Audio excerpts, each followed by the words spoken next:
So is there unconscious information? That's the topic. It expands the talk expands on discussion of jokes, fables, and trauma in chapter 5 of my book, Documentarity, Evidence, Ontology, Inscription, and a forthcoming paper in the Journal of Documentation. It's still provisional in many ways, so I ask your forgiveness and patience with it. And since we have a room of philosophers, you probably know this material better than I do, but we'll see how this goes. So in my field, library and information science, which is this little Anglo-American field of not very much, basically involves libraries and information science, as the title tells you. It's often said that information science or library information science is a study of the seeking and finding of information by a user. I'm suspicious of the notion of user because what's often involved is systems that end up using us. As William Burroughs said of heroin addicts, the user is the used. But then what do we do with unconscious information if this is the field of the user? Is there such a thing? Should there be? Unconscious information is that which works upon the user and literally informs or creates the form of the subject, of the psychological subject. So it presents a problem for this information, for the notion of a user. More recent literature in psychology discusses unconscious information processing, but it doesn't seem to discuss unconscious information. Is there an unconscious information, and how should we think this within the history of trauma and therapeutic treatments of neuroses? Are we okay with the sound and everything? Can you hear me? Yes. Everything okay? Okay, sorry. Being traumatized is a frequent claim today. Everyone seems to be traumatized, at least in the US, and for good reason in many ways. But it makes one think about the social politics of trauma. One could take this in other ways, of course, like autism. You know, it's nice to be with you. We can joke, because if you joke in the US now, it's seen as some kind of offense to someone or somebody, and especially after Trump, who was so offensive and had a politics of joking. And so one has to be careful of everything being said. So being traumatized is a frequent claim today. Walter Benjamin investigated the role of information and communication technologies, or ICTs, in regard to shock. And so perhaps we should investigate ICTs and trauma too. And some people have investigated all these psychological, as you know, psychology and ICTs. It's very popular. And they do so empirically. And then you have people like Franco Berardi who do it more on the fly. And I'm not sure it's done that well, but he's on to interesting problems. So this continues some of that type of work, hopefully with a little bit more rigor. So what is unclear about trauma as it's been explicated in over 100 years of trauma theory and treatment practice? Well, a lot is unclear, actually. After 100 years, you think something would be cleared up, but it's not. Trauma theory seems contradictory or contrary at nearly every turn. For example, are traumas caused by empirical events, or are they caused by fantasies? And you're probably all familiar with Freud's rejection, so-called rejection, because it wasn't total, of the seduction theory for hysteria. Is trauma in the past or in the present? Or are there two subsequent traumas in time? And Freud remarks in this too. And since DSM, Diagnostic and Statistical Manual 3, in 1980 or so, there has been this category of post-traumatic stress disorder, PTSD in English, to mark the second trauma. So there's a past trauma, and the present is called PTSD. What is traumatic past affects? past events or present affects or present events? Why is recreating traumatic scenes said to be curative and not more traumatizing for the patient? And what I will argue here is that the most of the paradoxes in trauma theory involve paradoxes in its therapeutic causal temporal explanations. And some of you may be familiar with this problem of Nachträglichkeit, or that I will discuss, is translated by the standard translation of Freud as deferred action, I think in Italian posterior, and other terms. In French, après coup, which is Lacan's, I guess, the standard translation to French, which Lacan makes great use of. So some of you may be familiar with all this literature, so if you're in philosophy. So what is accepted about trauma? If all these things are not sure what we're talking about. What is universally accepted in trauma is that trauma, analogous with physiological medicine, is a wound made upon the subjective mental person, that is, upon their self.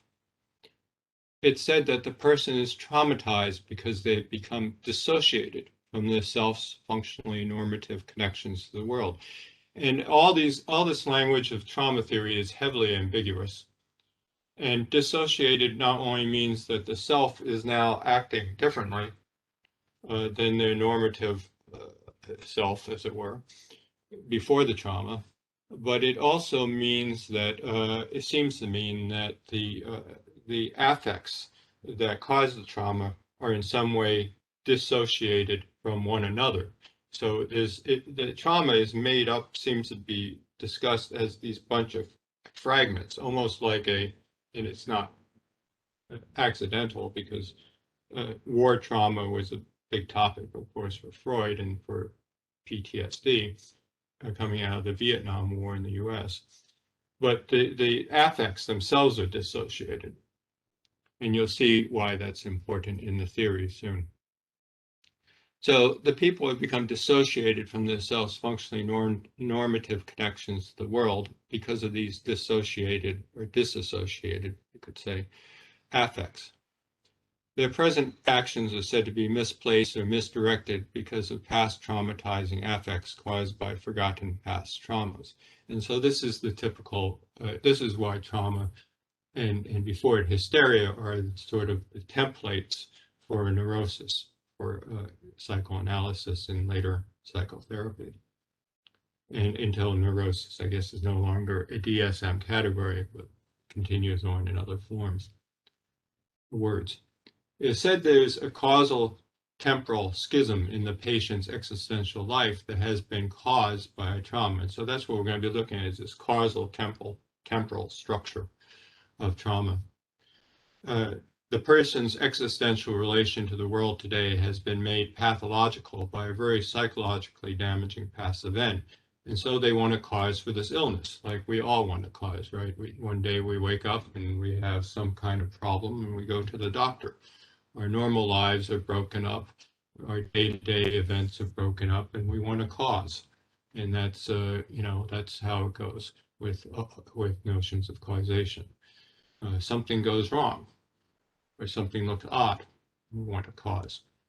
So how is the clinician or the therapist supposed to heal this wound, stitch up this gap between a hope for a rational ego and a dissociated one due to past traumatic events? Psychotherapy seems to see the cure as taking place in the closing up of the gap between present or manifest events and past latent events, to use the psychoanalytic language, through rediscovering the trauma inflicted from the past which affect the present of the patient's pathological behavior. And in later Freud's work, you may be familiar, probably are familiar, the empirical event of the trauma is replaced by notions of primal drives, instincts. And in Freud's work, it seems, from what I read, and in Freud, what I read in Freud many years ago, and what I read now in the literature, secondary literature, he seems to always not be sure of where the event of trauma comes from. keeps going back and forth between kind of early and later Freud, empirical events and instinctual drives. So, however, trauma theory coming out of hypnotic treatment of hysterics in Freud's early works also recognizes that trauma can be caused by current fantasies. So on the one hand, we have trauma as being caused by empirical events, and in later Freud's work, it's caused by fantasies. Or it's not later necessarily. It comes out of his studies of hysteria.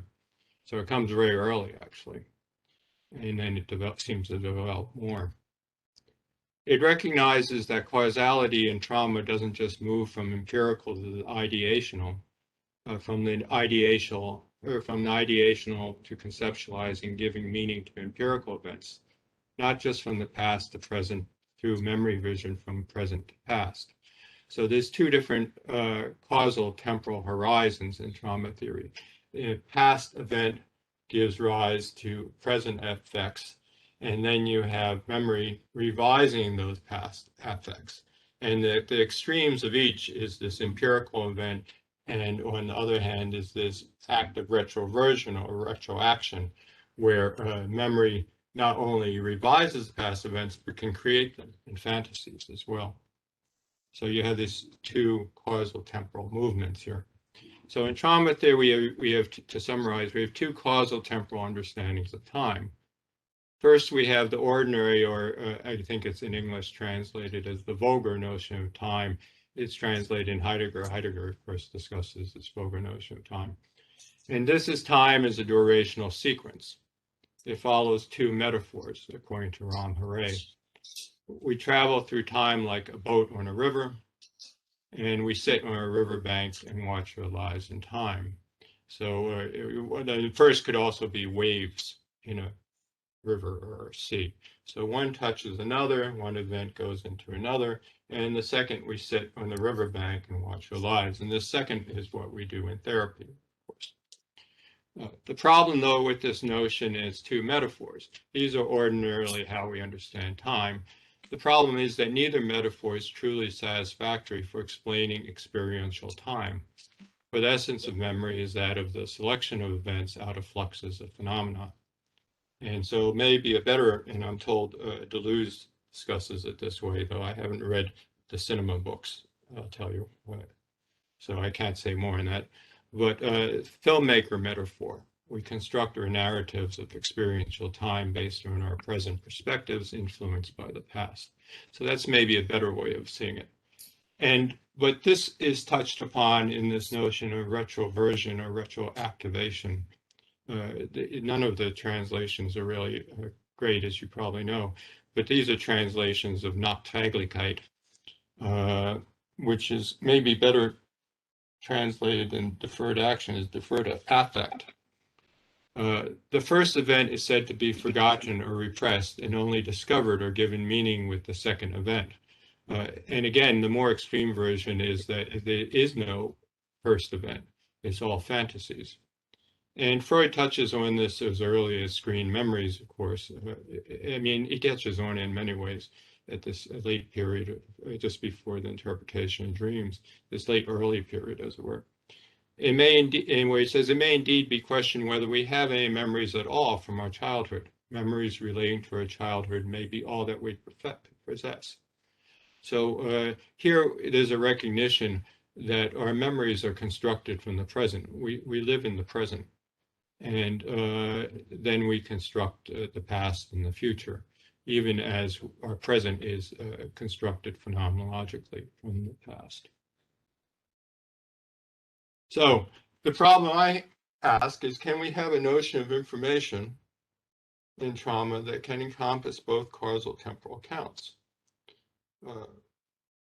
And to answer this, I go to Wittgenstein's comments on psychological explanation given in his lectures in 1938, or his discussions in 1938, and notes on that. And in English, it's in a book on aesthetics, psychology, and something else. It's published in 1967. Here, I can give you the citation. Hang on. Sorry, are you getting background noise here? Yes, I am still here. Oh, okay, but okay, it's because there's birds and stuff outside. It's lectures. Excuse me, I forgot my audio. Pardon me. Excuse me. Are you okay? So, in lectures and conversations on aesthetics, psychology, and religious belief, it's English translation. Well, it wouldn't be English translation because the notes were in English.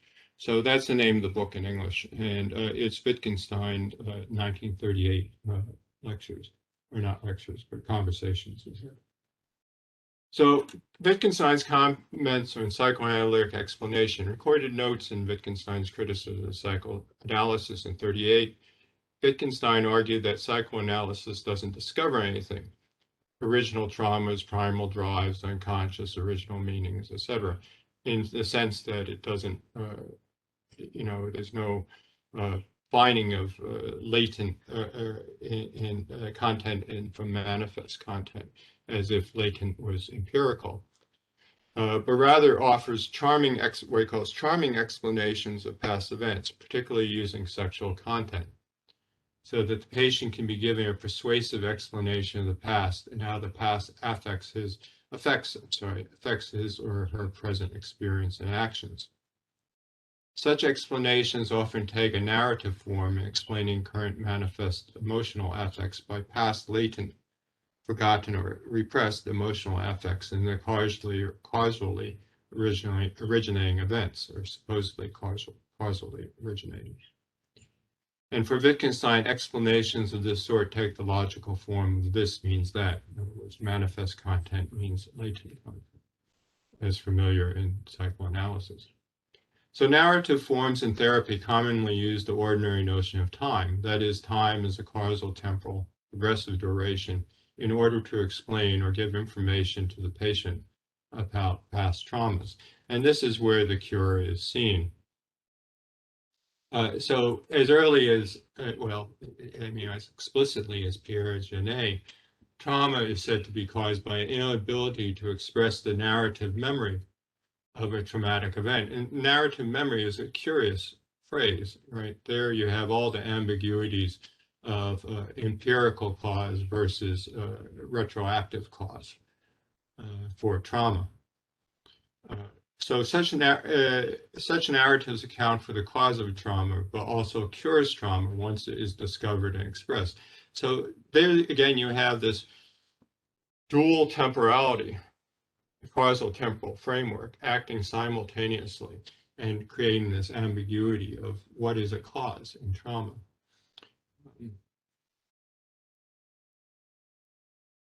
Wittgenstein asks, what constitutes the correctness of an explanation in psychoanalysis and other narrative talk therapies?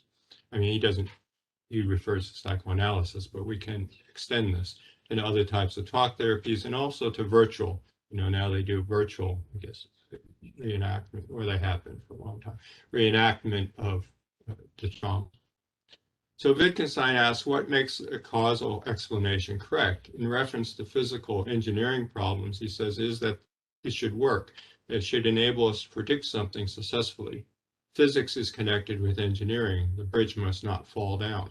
So a good thing. In contrast, the charming nature of the explanation and its acceptance by the patient is how explanations work in psychoanalytic treatments. With psychoanalytic explanations, Wittgenstein says, the attitude they express is important. They give us a picture which is a peculiar attraction to us. And because they, in psychoanalysis proper, they're often sexual, they have particular charm, according to Wittgenstein. That period.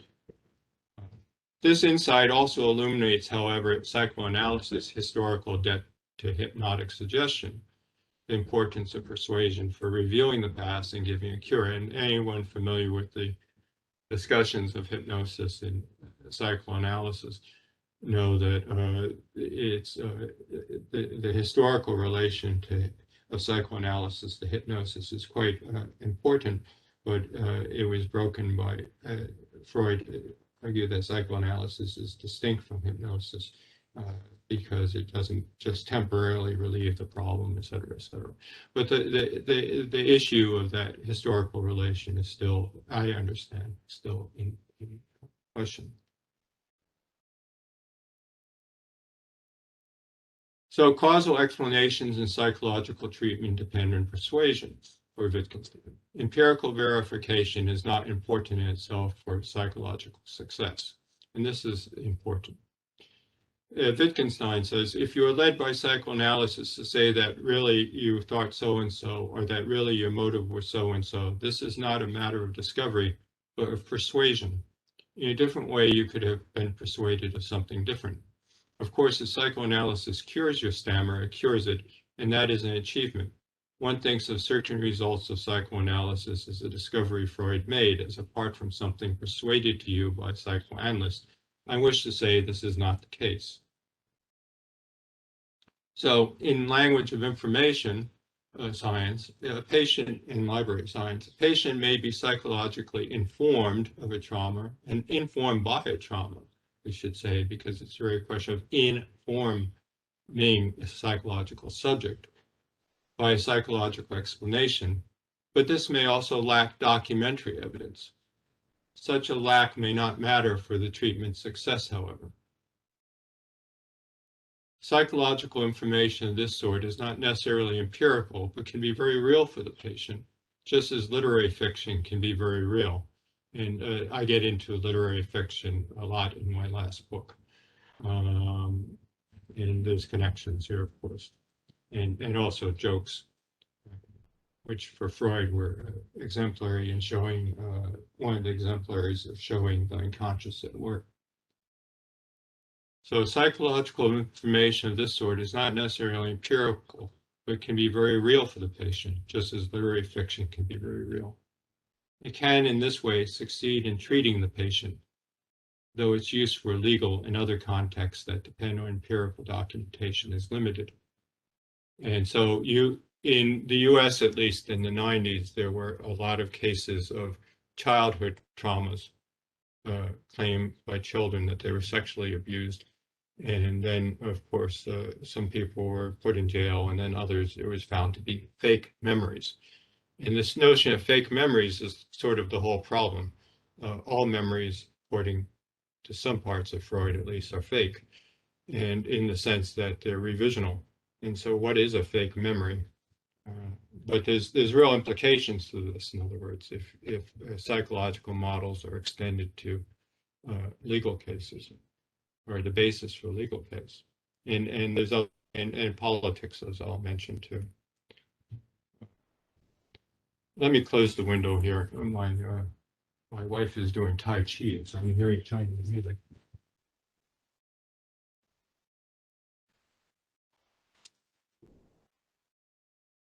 Sorry.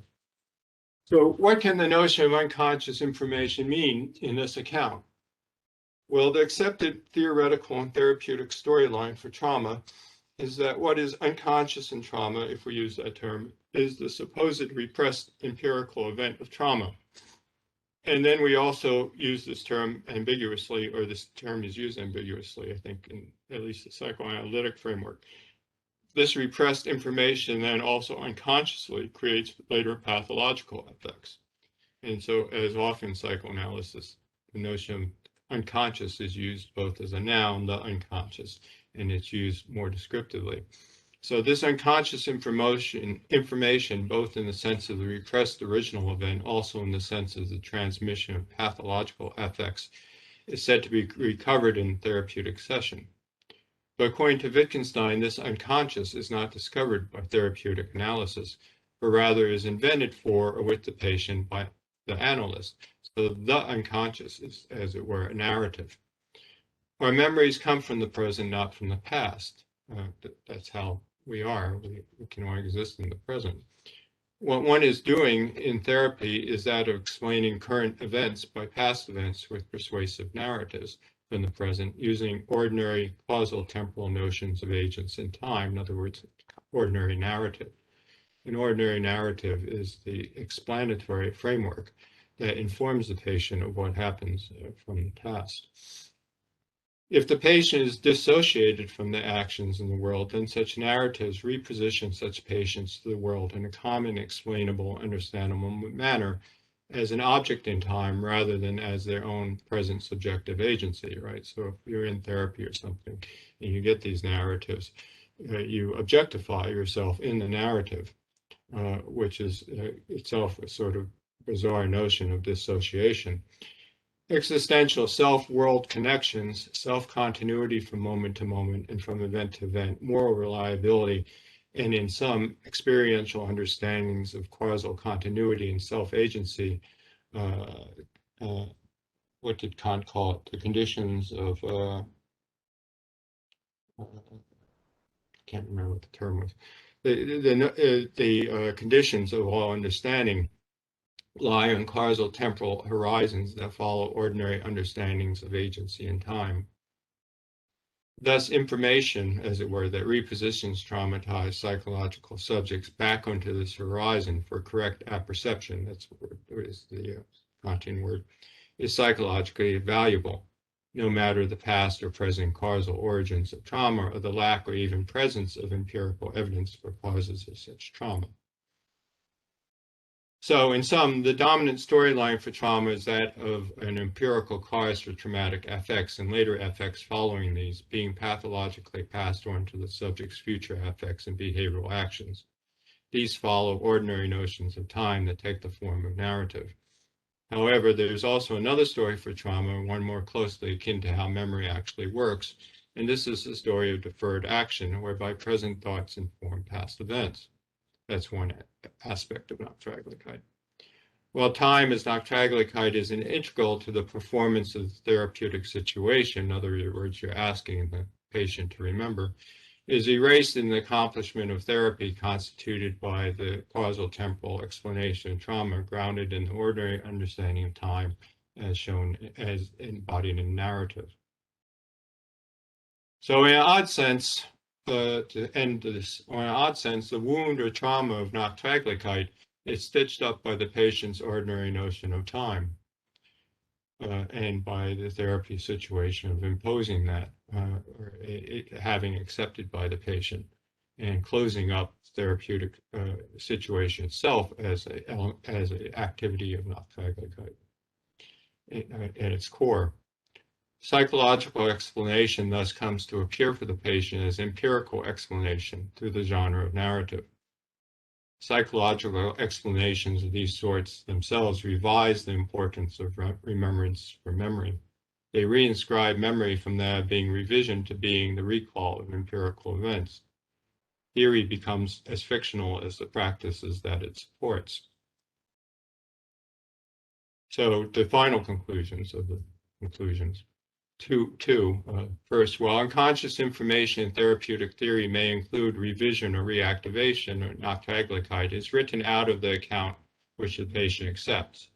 Unconscious information, as it were, becomes the repressed narrative, the persuasive narrative, which is also the persuasive narrative, and also its transmission and effects from past to present. The phenomenon of memory is revised by means of narrative rhetoric into recall, and the subject is restored to a causal explanation of him or herself that, ironically, dissociates the thinking being from the being that is thought by means of these narratives. This itself is the major act of psychological revision accomplished through therapy. Information and for information science, information and psychological information is not necessarily documentary. And this is important for my field. Documentary in this sense means evidence-based and information, psychological information, evidence of it can be quite fictional, not empirical. So information, psychological information in the sense of the treatment, what the patient receives, doesn't necessarily have to be documentary. And if you extend some of what I said to theory, the theory doesn't necessarily have to be documentary either, I guess. This, however, can be very dangerous. This framework can be very dangerous when taken out of the psychological realm for treatment, for example, in the political realm, which these days seems to be heavily psychologized. our social lives. And this work sort of would connect with Benjamin's work in earlier modernity. So think, for example, of Trump's constant historical revisionism, accomplished through informational fantasies which don't have documentary grounding. There's a genuine danger in the extension of psychological explanations of these sorts to political spaces, and not just to engineering spaces, as Wittgenstein pointed to. So that's the whole thing. Thank you for your patience. And how can I get out of this? Are you still there? Yes, yes. Thank you very much, Ron. It was so rich and so intriguing. In less than 9 hours. Pardon me? Less than 9 hours. Yeah. But oh yes, of course. But I would agree also 9 hours of this stuff. The problem was the other kind of stuff and trauma we were speaking about or department conference. So I took a lot of notes, but I have three main points of reflection on your topic. The first, I'm not sure that they have equal pertinence, but they all related by the fact of something which is not conscious that acts in the present, or something of the present that act in the past with the mechanism of Nachträglichkeit. First consideration. You know that Freud insists so much on the question of Nachträglichkeit and all the reflection on the après-coup and Derrida even. There is a lot of reflection on this point. But why consider that Nachträglichkeit acts only in the psychoanalytical or psychological scene? I want to explain, show with an example.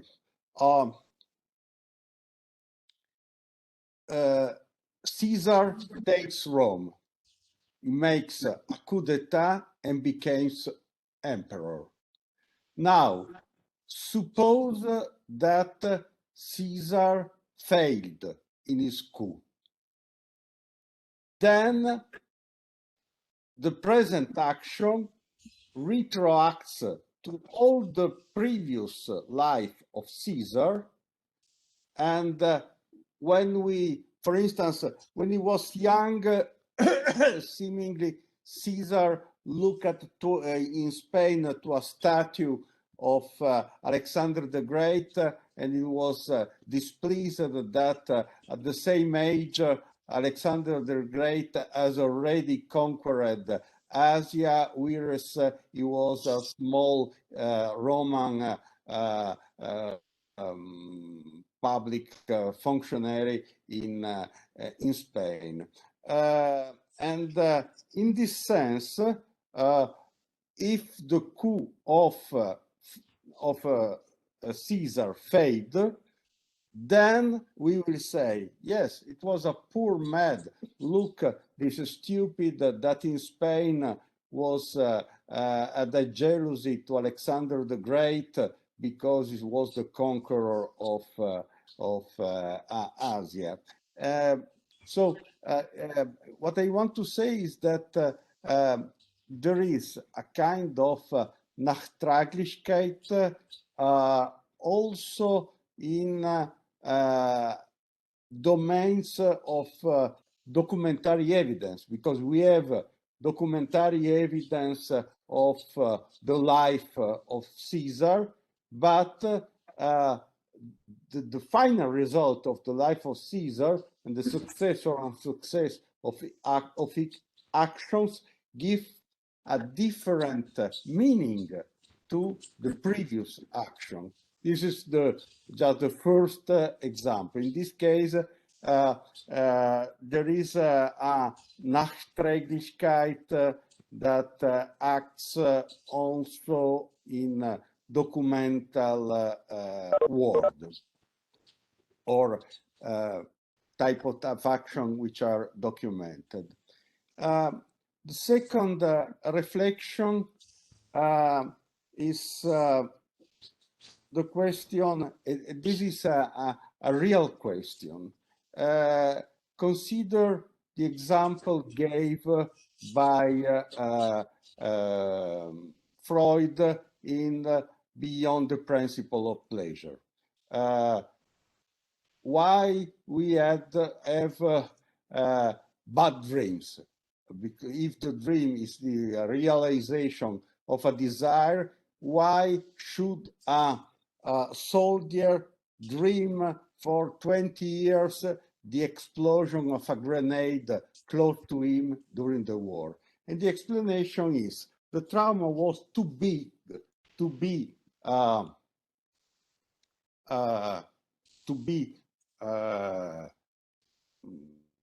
incorporated in a moment, and this was a long work in order to operate a restoration of the self after the trauma. In this perspective, are we speaking of an unconscious information becoming conscious? This is a question, because when the thing happens, is an unconscious information because the trauma is too big for the bearer of the trauma. But in the course of time, this information was previously unconscious, became conscious. My third example is related not with Freud, but with a difference given, which is very interesting for your point, I think, given by Aristotle in On Memory and Recollection. On Memory and Recollection is a very short essay of the Parva Naturalia, and not so clear. It's short and controversial, but it says there is a difference between the memory and the act of recollecting memory, namely the fact that I can remember that yesterday I had a dinner with some friends, or I can remember yesterday I have a dinner with some friends. How many there are those friends? And then I work in order to recollect the past event. Also, which is, I don't know if it happens only to me, but for instance, it happens that I sometimes read a book of Georges Simenon, and in the middle of the book, I discover I already read this book. So what was my situation in this reading? Same things with some movies. Maybe at the end, look, I already saw this movie, but this happened also when I was young, so it's not dementia, or it happens that someone, a friend of an old friend, recalls to me an event in my life I had completely forgotten. And then I think again, yes, it was so. I reconstruct the event. I don't know how much these three different situations can compose with your view on the unconscious information. And I would be happy to know your opinion on this. Well, this is why I would want to come, if I was younger, I would want to come to study with you, Maurizio. Thank you for these, they're very rich. In terms of the first, I did draw too firm of a line maybe between information and documentation in terms of the empirical evidential qualities of the second. And you're quite correct, of course, in the historical documentation, there is revision of meaning. The reason I did that was to sort of stress that information, as it were, was not necessarily empirical, but could circulate as a system of signs, semiotic system of signs, much like fiction. As you know, in much of the modern conception of information is heavily tied to notions of empiricism. And so for example, in psychological studies where they talk about information processing, the language comes along with neurobiological studies, right? So, because it's a connotation, right, of information with some sort of empirical activity. So I drew the line for, I guess, rhetorical reasons. It's too strong, and you're quite correct that the historical documentation can have different elements. But then on the other side of that, we have some, approaches towards historical studies that would stress archival resources, et cetera, as being more empirical and grounding, right, the discourse in some sort of empirical activity. And then there would also be more public notions of information that would not necessarily be as subjective. So if I might have a memory of something that happened yesterday, but then we have 500 people who saw it, or we have my wife who saw it and she's right. So I get corrected. So that happens all the time here. So my correction is always needed, my memory correction. So that I did too strongly. In the second and third points, and thank you for the reference to Aristotle. The one thing I didn't get into here, but is implied, is that there seems to be a notion of events in this trauma theory that I looked at, that the traumatic event is seen as sort of fragmentary. And so then it's reorganized, seemingly in therapy, by this causal temporal narrative, right? So you ask about, were there 3 people there or 5 people there? This revisional activity is part of the therapeutic situation. But then we have statements like Genet's and others where the empirical situation is then seen as this narrative, right? So things actually, the memory is not simply revisional, but the act itself, the event, the traumatic event, is seen as this causal temporal whole, right? So the trauma is the genre form. The trauma is caused partly by the fragmentary, it's like an explosion. It's like the war. There was this explosion of violence. And the sense, right, of trauma is this explosion of violence, this explosion of phenomenon, and we can't put it together. And both the cure and the original cause, I mean, from an empirical reading, right, is this narrative construct. And so that's that's what I think Wittgenstein is pointing to, is this persuasive narrative, and the persuasive narrative is a narrative, right? It's a whole explanation, he calls it, but it's a narrative whole. It has beginning, middle, and end, It has relation of causality. This happened, and this happened, and this happened. It has all the elements of the ordinary notion of time, including the riverbank metaphor, because that's taking place in the performance of the therapy, but not is then excluded from the content, right, of the narrative.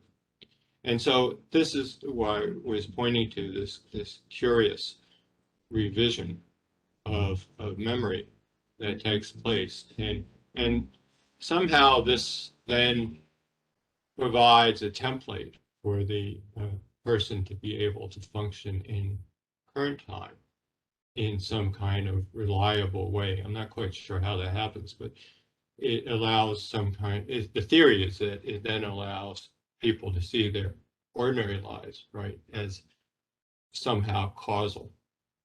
So if I do this, then this will happen, you know, some kind of trust in the world. It restores trust in the world in some weird way, you know, that I guess you have a sense that you're not fragmented or something.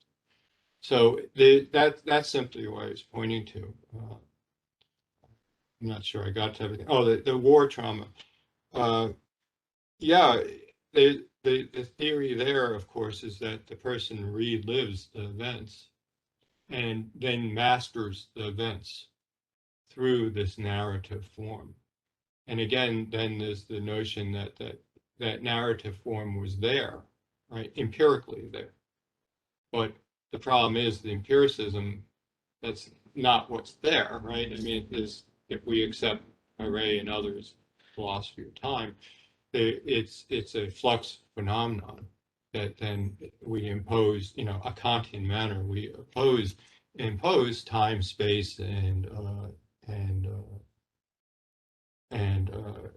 causality upon, you know, conditions of apperception upon, and that's what we do with memory. But again, then that's written out of the event. And so where this all becomes, I think, important is when it's transferred then out of the psychological realm into the political realm, or into for, you know, Wittgenstein points to engineering, and this, what he points to is the problem of what he sees as the problem of psychological explanations, that they're not equivalent to what he sees happening in engineering, etc. There's other things going on there. They're self-contained in a semiotic system and a methodological system where you're as we know, in the problem of the social sciences, you're reading phenomenon according to the categories that socially composed. And so if you see for example, if you see the mind as a physiological aspect, the mind as a physiological entity, then that's how you're going to study it. That's what you're going to see as the mind. If you see it as a social event, then that's how you're going to see it. Right. So that as we know in the social sciences, the categories that you use for analysis strongly influence the so-called object or subject that you have. So I think that's what he's trying to get at, is these different forms of explanations that occur in the social sciences and in the physical sciences. And his exemplary, I mean, someone later like Ronald would be doing that, of course. And what for Wittgenstein it had to do particularly with psychology. And it takes place in a series of lectures where he's trying to describe explanation in the arts and so on and so forth. So that's the sum of it, is sort of how narrative construct, the genre construct, constructs this causal temporality out of these fragments, and how that's seen as then an empirical event rather than a simply ideational event. Yeah, let me close the windows. Everything's breaking loose here.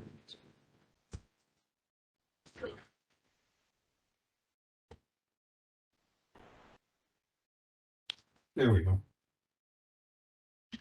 So we have fragments outside. Thank you.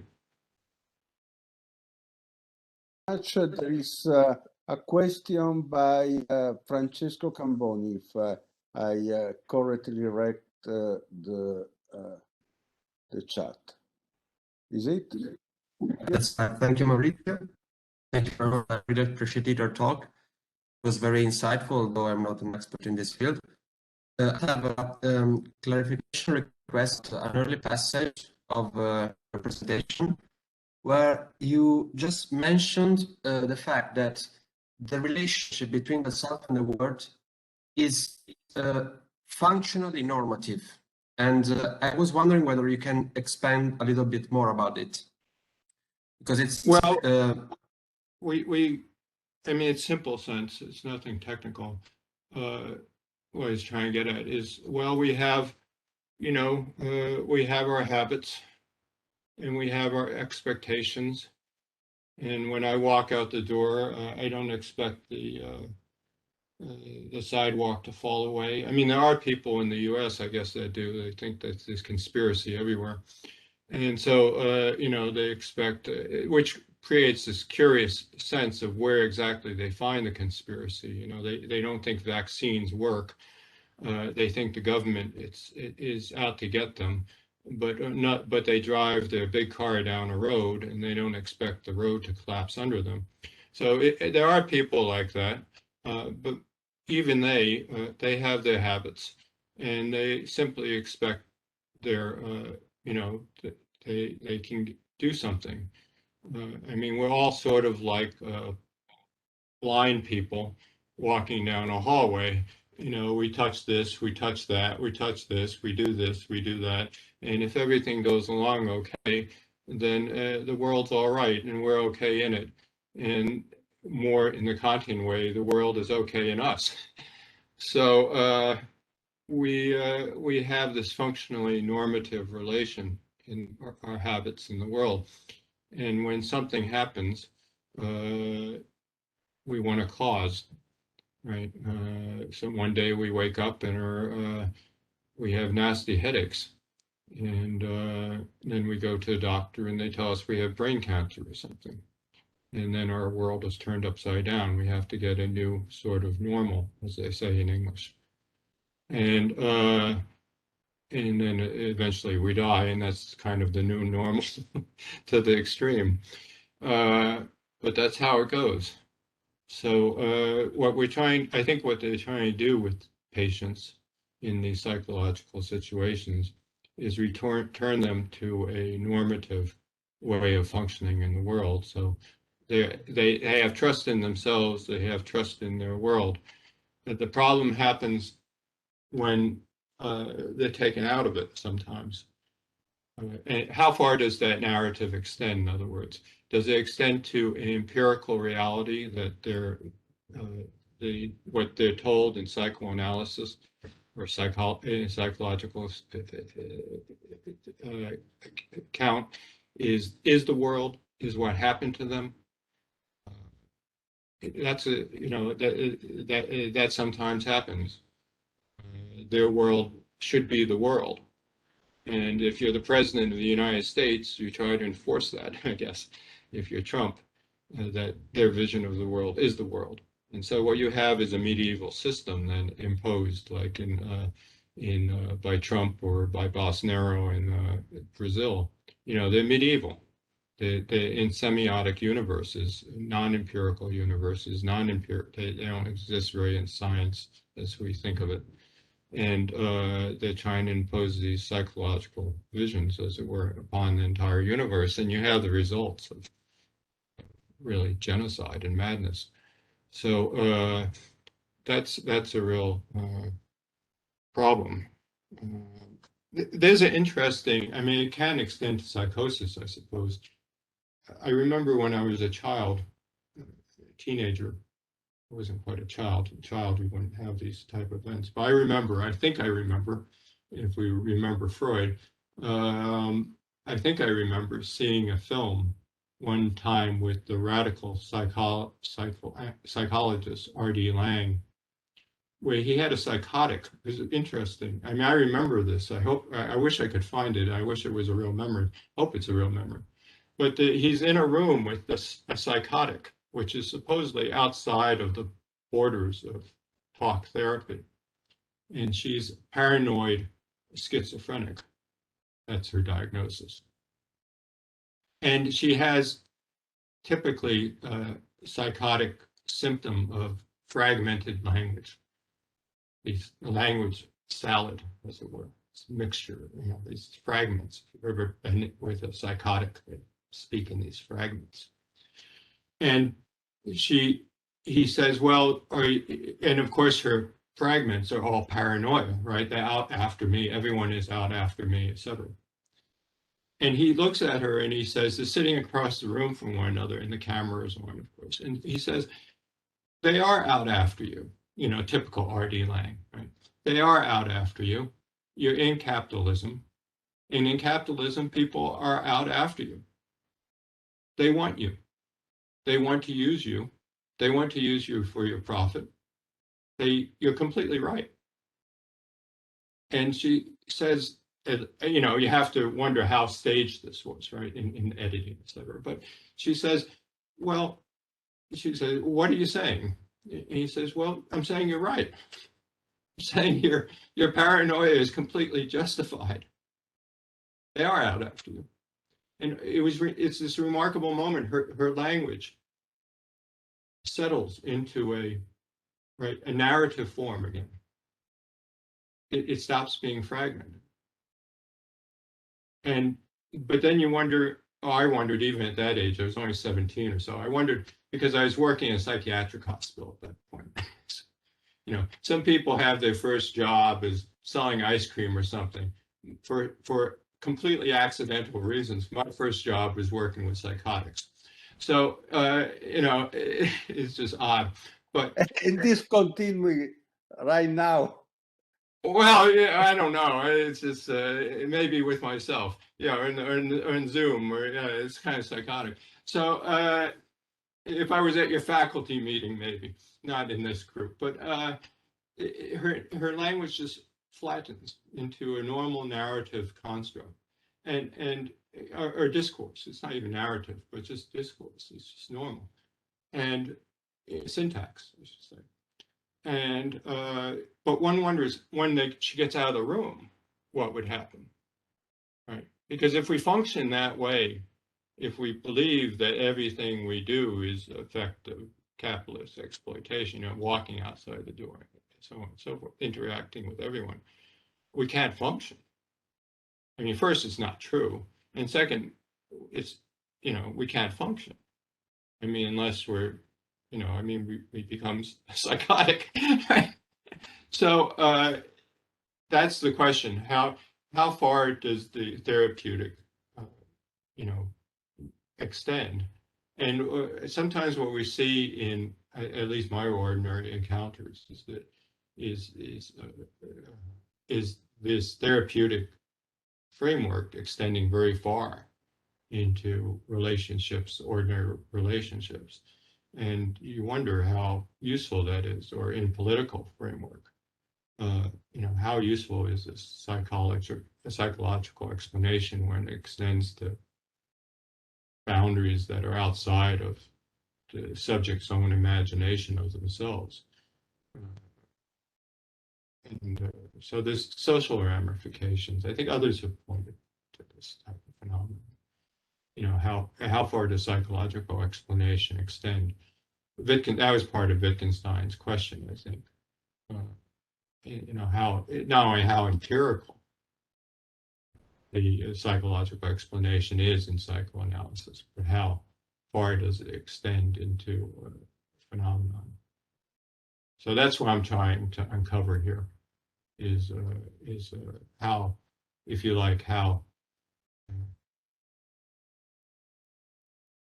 far can one extend this so-called psychological information in this sense? Information means many different things. I mean, if you wanted to impose the notion of information upon trauma theory, it means so many different things. And it's not only because the term information is so fuzzy, but trauma theory is so fuzzy. So information can be seen as the stimuli coming empirically, that traumatize the patient initially. It can be seen as the transmission, right, information transmission of affect from the past to the present.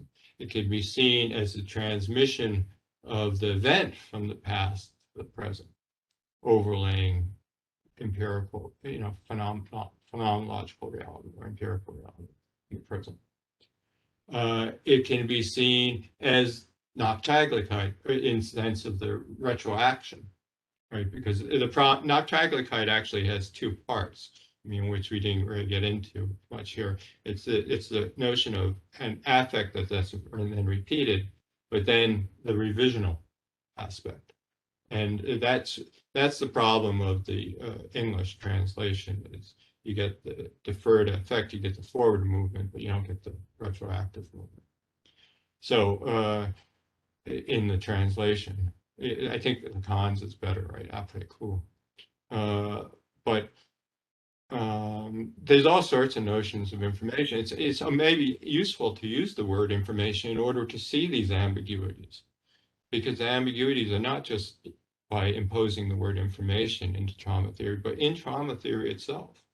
It's a mess, really, from what I've read.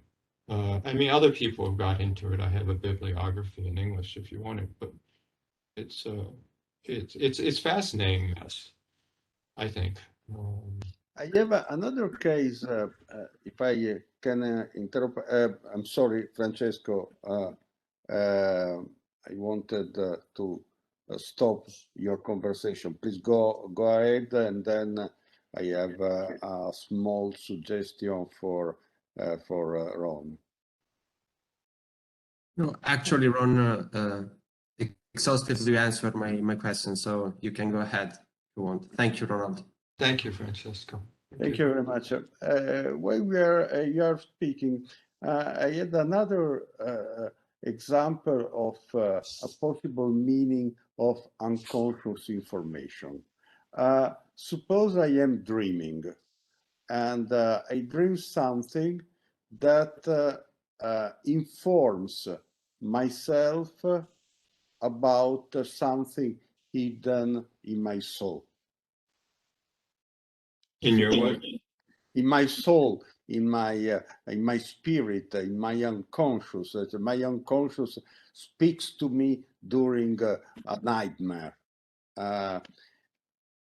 I get an information in this moment, and sometimes I also the feeling of understanding this information and understanding by means of these informations part of my life. But at the end of the dream, I forget the dream and the information disappears.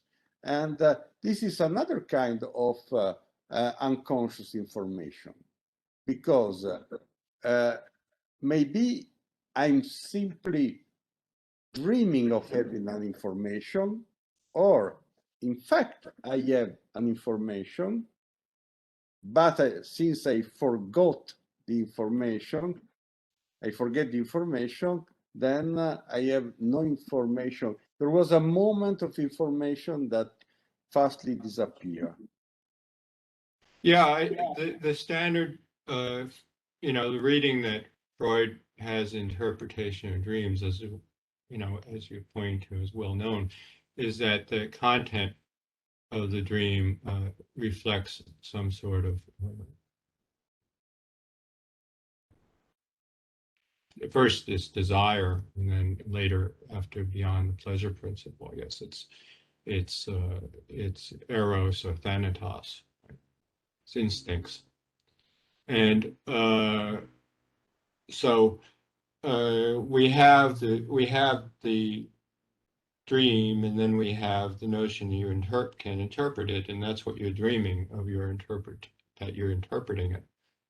And then you have the forgetting of it, which itself could be seen as a performative activity. Freud does see it as the erasure of so you don't wake up. Or it doesn't traumatize you. I guess there would be, it doesn't traumatize you even after you wake up. That is the erasure. So each of these are seen as unconscious information. But I think what you have there is different layers of different layers of narrative with different person perspectives, and it can be explained that way. It's sort of like in the book, the documentarity book I discussed, Jokes. Freud's one of his notions of jokes are things like jokes where there's a minor grammar is given priority over a major grammar. So an example would be in English, a joke I heard as a child. I can't find it now, so it must be quite an old joke. But a man walks into a restaurant with a lobster, one of these, things you eat from the seafood. And he comes in with the lobster and he says, "I would like to have my lobster for dinner." And the waiter, the person helping him, says, "Well, would you like the lobster boiled or would you like it baked? How would you like it cooked?" And the man says, "No, you can bring the lobster a steak." So what's happening is the verb to have.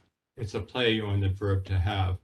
Having a lobster for dinner in a restaurant normally would mean eating it, but that's the major grammar, but the joke substitutes the minor grammar for it. And so what you have is two different narrative, as it were, formats that are then reversed. And I think that's what's happening in these dream interpretations from a Wittgensteinian perspective.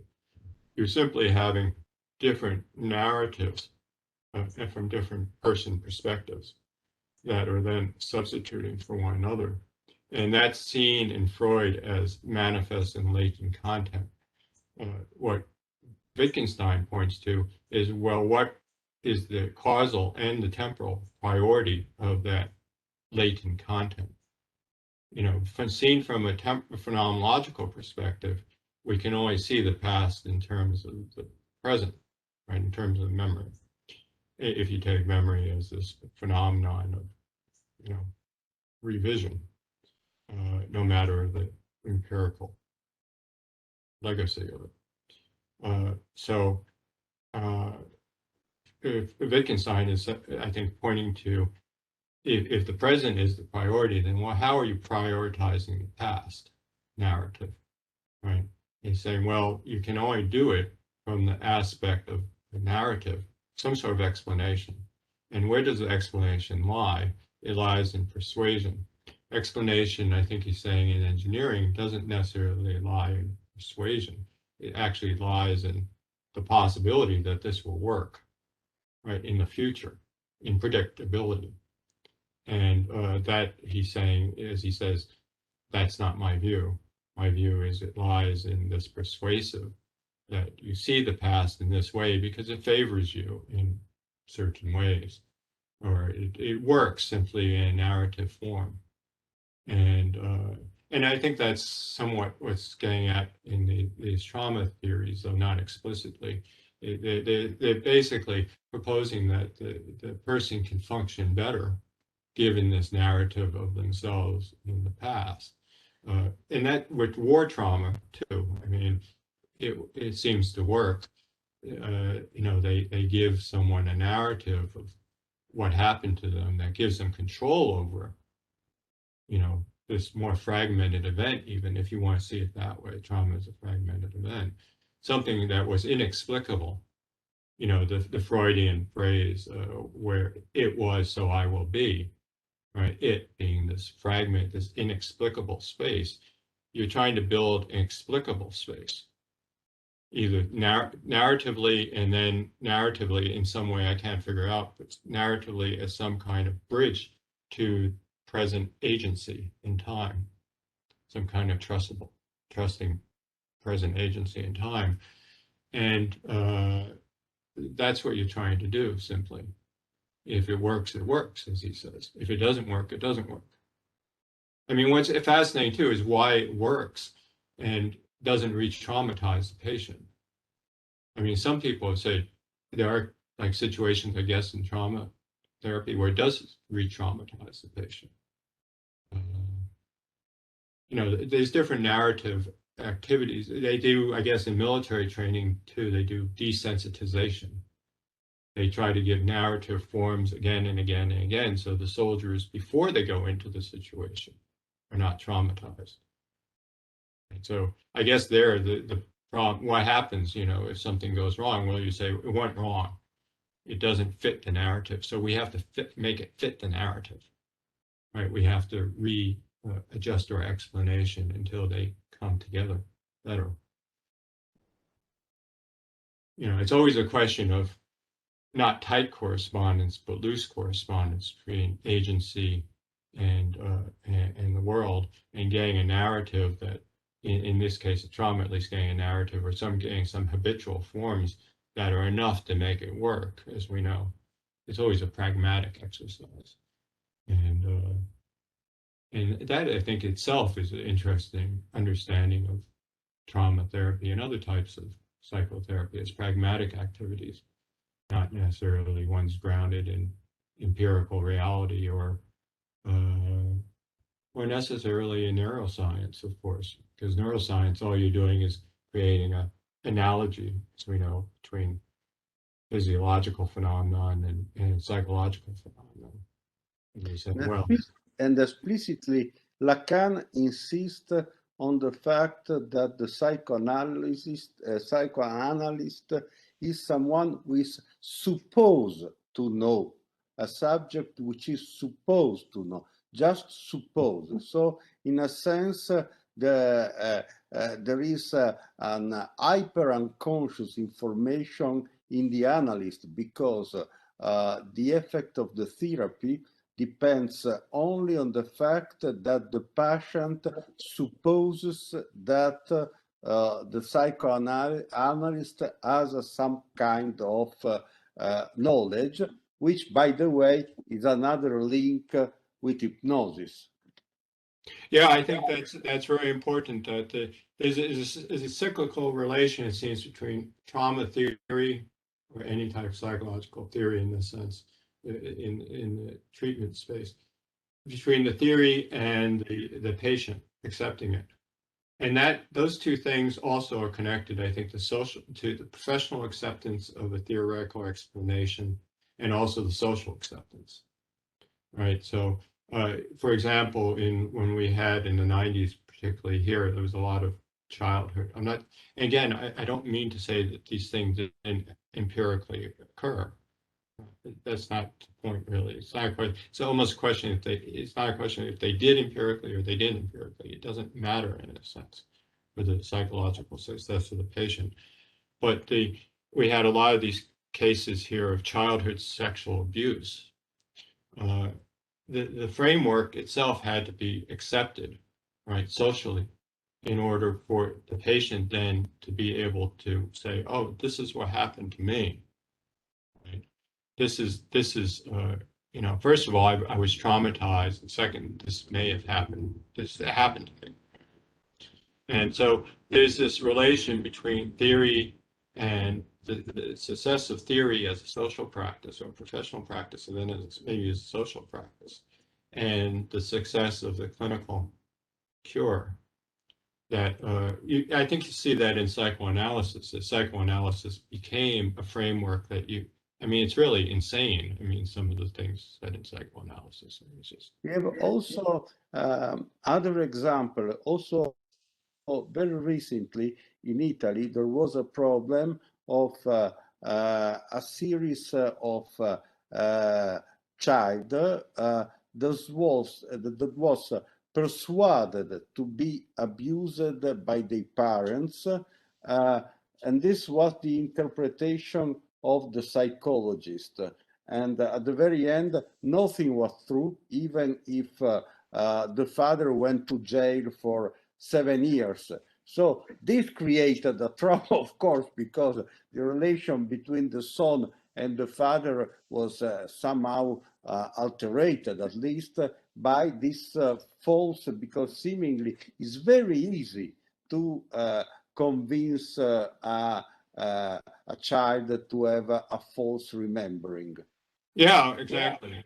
Exactly. And that's what we had here in the 90s. I'm sure it still takes place, but yeah, it's what Wittgenstein is suggesting is there has to be brackets around the truth conditions of different types of explanations and different types of activities. And that's a very important point, particularly when one's looking like Ram Hare did at the difference between social science and the physical sciences. Hare was a preeminent philosopher of psychology and also the natural sciences. He's trained as an engineer like Wittgenstein, and he wrote in quantum theory. Wrote well in quantum theory and so on and so forth. So he was familiar with, the whole project of Hare who died recently, was the one looking at the contrast between social sciences and the natural sciences as well, and engineering. And Wittgenstein points to the problem of truth conditions between the two between statements in the two different practices. And it's very important, because if we don't see it, that's exactly right. If we extend it into the legal domain, et cetera, then we're in trouble. And the term information is so fuzzy, and the implication of information, even if it's not used as a term, is so fuzzy that it's easy to do these things. It's easy to make those extensions or see a lot of different things as informational in trauma theory, where information or explanation, as it were, plays a whole different set of different roles rather in the practice of trauma theory and trauma therapy. So are there any questions? Any question more, of course, because in fact, I had a small question. Yes, Gabriele. Gabriele? Yeah, just a clarificatory question, because I've lost the connection for a few seconds where you were presenting your conclusion. And if I got it right, so the idea, so one of the main conclusion is that if we talk about unconscious information, at least one kind of this information should be considered kind of fictional, let's say, unconscious information or so, and you derive this count of unconscious information using basically Wittgenstein's account of what happens in psychoanalysis, right? So I got this right?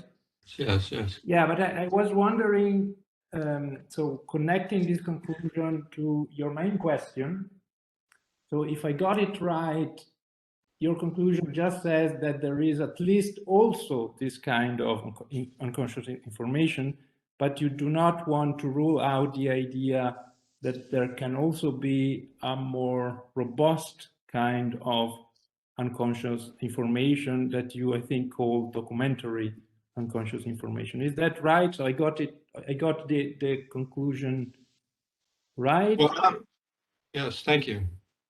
I'm sorry, I didn't mean to cut you off. Yeah, I'm skeptical that there should be anything called unconscious information. I don't know there's all sorts of different notions of information. It's so what others have called overinflated term. It's such an ambiguous term. I'm not sure how useful it is. Here it's useful, I think, in order to show some of the problems in trauma theory.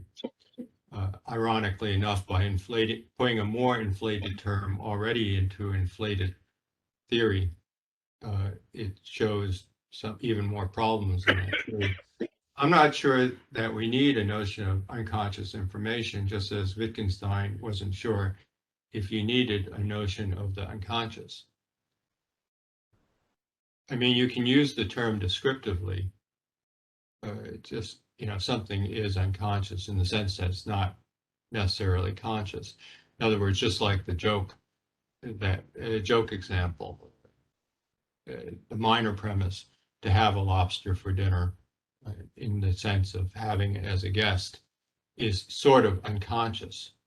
In other words, it's a grammar that that's not normative. And so then we pull it out in the joke. And that's a sense of unconscious that is more descriptive. Freud, as we know, is unconscious. He turns into a noun, and that noun is then related to content that supposedly exists alongside of the manifest content. And so the deal is that you're supposed to find the latent in the manifest. And so you have this, what's called, other people have called it the hermeneutics of suspicion constantly in Freud. And what Wittgenstein is saying, no, that's not the case. What you have is simply as it were, you're switching grammars depending on the situation. Just like the joke, the genre of the joke, the form of the joke allows you to switch these grammars. And what you're doing is you're switching pictures, or he says switching pictures that these grammars give you. And I think that's a more useful explanation of what's going on.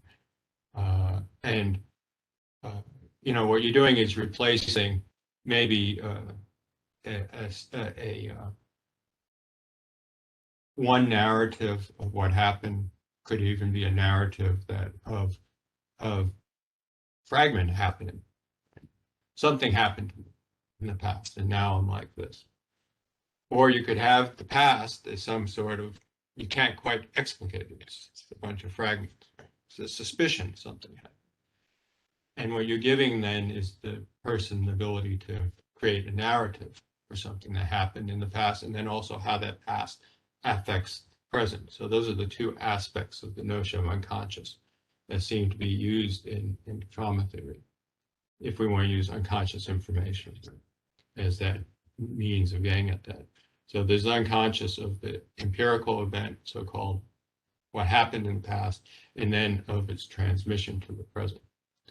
And those are what we're trying to recover in therapy. And Wittgenstein says these are two. He doesn't say two, he just says one, but there's two different explanations that help the patient, can help the patient. And if it helps the patient, that's fine. Psychologically, that's fine. However, that doesn't mean it's functioning empirically. Those are empirical statements. And his contrast, his notion of empirical statement here would be something like engineering, right? It's not making a predictive statement about the world. And he gets at this by saying Freud's notion of discovery, right? Freud supposedly discovered the unconscious. And in therapy, we discover the unconscious. That's the whole purpose. And he's saying, no, that we're not discovering anything. What we're doing, as in the sciences, we're not in the sense of engineering, for example. We're not discovering, as it were. And I know this is all, we could get further into the fuzziness of this, but he's not, I think his point is more gross, that he's saying, no, we're not making statements about the world. We're making statements upon the world. We're imposing a literary or semiotic universe upon it. And if that's good enough for us to function in the world, then that's fine, right? We have our frames, we have our conditions, to use the Kantian term. Have our conditions for apperception. And the conditions for apperception are good enough. It gives us our causal, our conditions of necessity, right? That for functioning existentially. That doesn't mean that it gives us empirical reality. Those are two different things. The social sciences are distinct from the, social sciences from the aspect of the functioning subject, not in terms of neurobiology, etc. But from aspect of the functioning subject is different than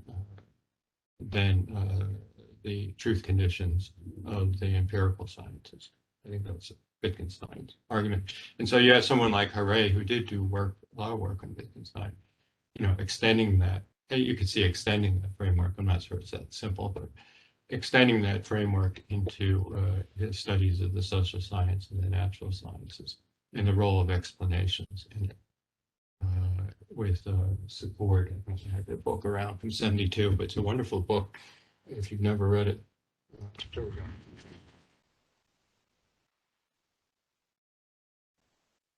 This is a wonderful book still. I'm sure, I mean, I'm not an expert in this area. If you are, they probably know better work explanation of social behavior. Yes, I have only last question, if I can.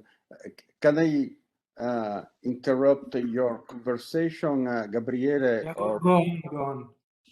no, because I was wondering this point.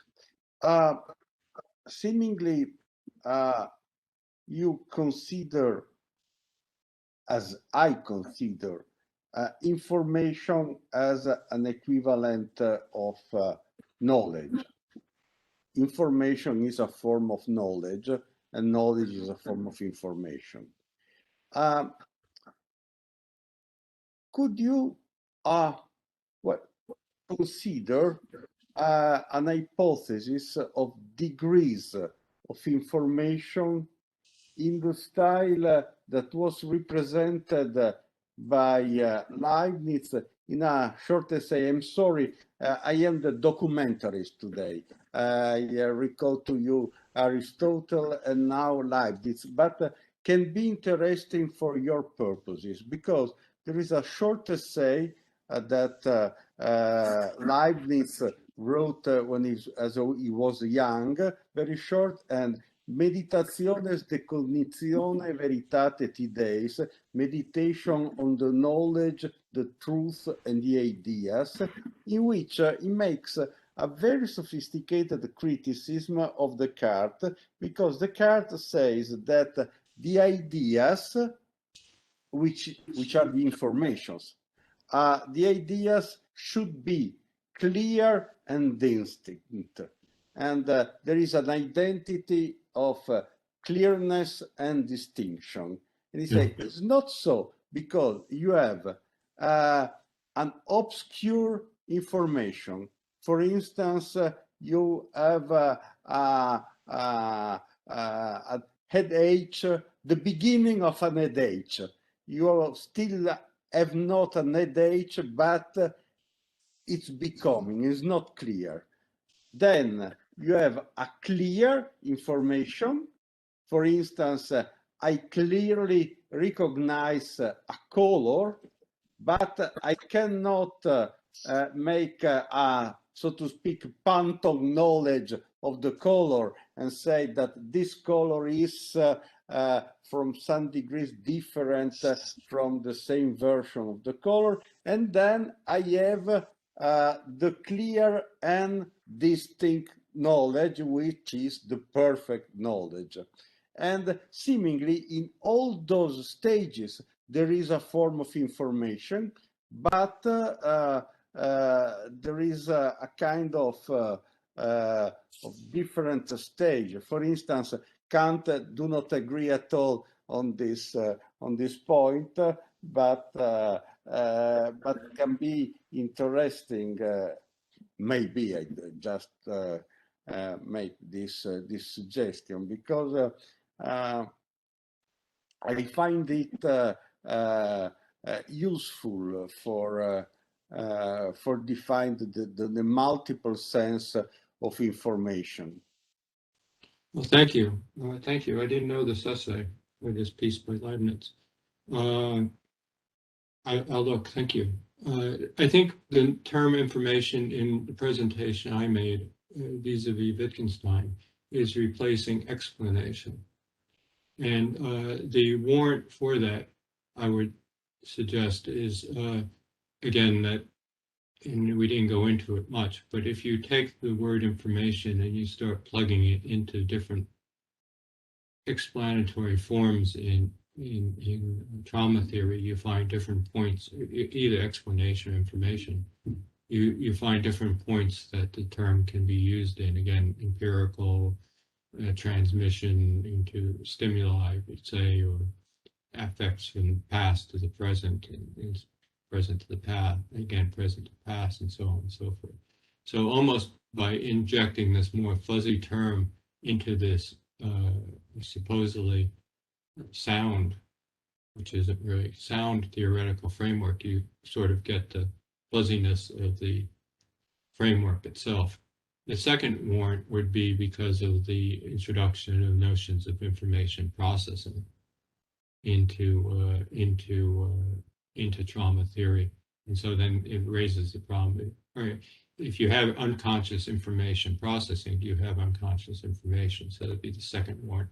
And the third would be in my own field, where you have this priority of this empirical notion of the user of information. And so there's the problem of what happens when the user is constructed, and there the unconscious might be useful. So in terms of these different notions of information, in terms of clarity, ideational clarity, that you point to in Descartes, that's a very good point. As you know, information is a highly overinflated, ambiguous term, and almost to the point of uselessness. And Leibniz's intervention would show the problems of different forms of knowledge, and it suggests something like Wittgenstein, your example of colors, that a purely referential account of knowledge is a total failure. You need to look at the sense of the use of the words in relation to the world and different types of phenomenon, or what Wittgenstein called language games, and their rules or grammars, in order to see what type of knowledge claims are being made. So we all know his analysis of colors, it's been repeated, etc. Outside of Wittgenstein, is that colors don't really exist. They're functions of grammars, and grammars are part of language games, and in other words, of human practices of language. So there's no real clear and distinct colors. However, there are different in literature. You can, as they used to say, if you were a novelist, if you're going to say someone found $1,000, why not say they found $1 million if you're a novelist, because it's all fictional anyway. So sense, rules the roost, as we say. It commands the truth conditions in fiction. But in Wittgenstein's point is that in engineering, it can't. If you have fiction, you're going to have problems. And what we see in, of course, people like Trump, is if you have fictions, you're going to have bad pragmatic political decisions. I mean, not bad for him, but bad for everyone else. So it makes a difference. So one could maybe, I have not read this Leibniz piece, and I truly look forward to reading it. Thank you. But what it suggests from what you said is that he's making distinctions between different types of practices of knowledge. I can't hear you. Excuse me, is no more than 5 pages, and the essay of Aristotle is 10 pages. So the total amount is 15 pages. Perfect for my attention these days. And perfect. Thank you. Thank you very much. Other questions? If not, since it's already almost 6 o'clock Italian time, so that to you it's 10 o'clock, is it? 12 o'clock. Pardon me? We're at noon now, coming up to noon. Noon. Okay, noon. Better, because it was in worry for the beginning. Well, so thank you very much. I find also extremely productive and intriguing the turn you gave to your research. So I'm really curious to follow what happens after the Nachtraglichkeit of your essay. So When it's finished, I would be happy to have it entirely under my eyes to get conscious informations on your you've been thoughts. all very helpful to me. Thank you so much, and thank you for your time. Give me your Oh, time. thank Doing you. all Thank the you for work. the time you spend with us. You are always inspiring and friendly. Oh, it's very enjoyable for me. Thank you so much for your time and sharing it with me.